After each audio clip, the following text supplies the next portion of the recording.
La Bible dit que chaque jour nous faisons face à une guerre, mais notre combat n'est pas contre notre conjoint, contre les membres de notre famille, contre nos collègues de travail, mais plutôt contre Satan et ses démons. Voici ce qui est écrit. Revêtez-vous de toutes les armes de Dieu afin de pouvoir tenir ferme contre les ruses du diable. Car nous n'avons pas à lutter contre la chair et le sang, mais contre les dominations, contre les autorités, contre les princes de ce monde de ténèbres, contre les esprits méchants dans les lieux célestes. Cette guerre se déroule dans le monde spirituel, et nous ne pouvons pas la voir, mais nous pouvons en ressentir les effets jour après jour.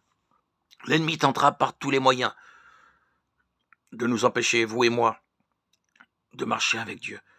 Il exploitera nos faiblesses charnelles pour nous faire tomber dans la tentation. Il utilisera des personnes pour nous humilier. Il augmentera le poids de nos problèmes afin de voler notre paix.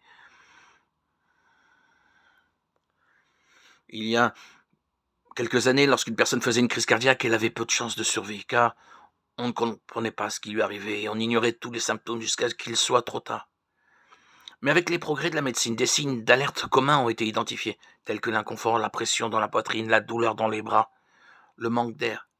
Ainsi, ces signes ont été diffusés pour informer les autres personnes, ce qui a considérablement augmenté le taux de survie des victimes d'attaques cardiaques. De manière similaire, en tant que chrétiens, nous sommes également confrontés à des attaques, mais celles-ci sont spirituelles. Lorsque nous sommes attaqués par l'ennemi, il est essentiel de connaître les signes d'alerte si nous voulons survivre à cette guerre. Ainsi, le premier signe que vous subissez dans une attaque spirituelle est la perte de désir de rechercher Dieu. L'objectif principal de toute attaque de l'ennemi est d'empêcher l'œuvre de Dieu de se réaliser dans votre vie. C'est pourquoi le premier signe que vous êtes attaqué est la perte de la volonté de rechercher Dieu. Je sais qu'en tant que chrétiens, nous ne devons pas dépendre de nos sentiments, car la Bible nous dit que nous devons vivre par la foi.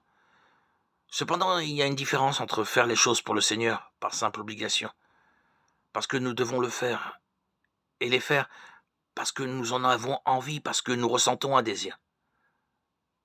Quand nous sommes passionnés par Dieu, quand nous aimons le Seigneur de tout notre cœur, nous prenons plaisir à faire son œuvre, à faire sa volonté. C'est cela que l'ennemi va essayer de nous voler. Alors, soyons attentifs à l'état de notre cœur.